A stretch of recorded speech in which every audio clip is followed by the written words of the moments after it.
We didn't start the fire. That happened in a nebula 4.5 billion years ago.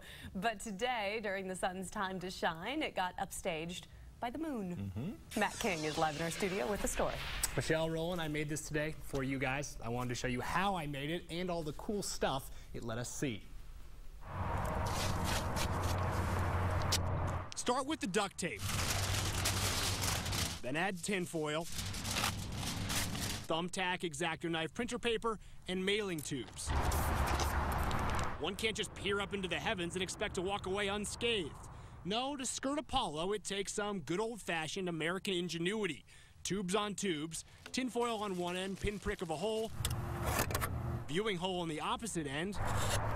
Point that bad boy at the sun, and suddenly any reporter can play astronomer or astronaut, fantasizing about the life he could have had out among the stars. Education liaison, Boise Astronomical Society. Leaf Edmonton needed no such MacGyvering to view this partial eclipse. It's not real rare, it's not real common, it's somewhere in between. Instead, he just brought out his telescope. It's a special solar filter that blocks 99.999% of the light. Our way of viewing the eclipse is a little bit less technical, but it is just as awesome. You can see that black circle that's starting to sneak into the lighter colored one. That's the moon beginning to partially eclipse the sun.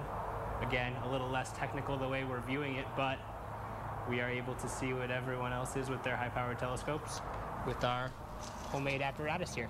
It's pretty sweet. Sweeter still, the view from a little farther south, where slightly different angles made Idaho's partial eclipse something called an annular eclipse. That's called the Ring of Fire. It's going to be sweet. And to prevent falling into that burning ring of fire, Leaf preached solar safety. High-powered welder's goggles, expensive filtered telescopes, or maybe something a little more homemade. I thought this was going to be simple. You heard Roland, it was supposed to be simple, and you can imagine how pleased I was to hear his griping while I was slaving to bring the eclipse to the people. Don Nelson's wife, Mary, actually wisely pointed out, I could have also just used this, just a simple garbage bag. Hold it up to the sun and you can see the eclipse nearly perfectly. Oh well, August of 2017, a full eclipse here in Idaho. We'll have to wait until then. Live in studio, Matt King, Fox 9 News at 9. Now, Chief Meteorologist Scott Dorval with your precision forecast. Nice job with that, Mac. Excellent. You know, we've got some photos that were sent in. They're coming in now, and I'm going to show you coming up in our special weather segment some great local photos of what it looked like. You can take the picture with the camera if you do it just right and had some great shots. We'll show you those coming up in just a little bit. In the meantime, today, what a beautiful day. Picture perfect for many. Roland said it was perfect today. Actually, was it yesterday you liked better, Roland, or today? Today.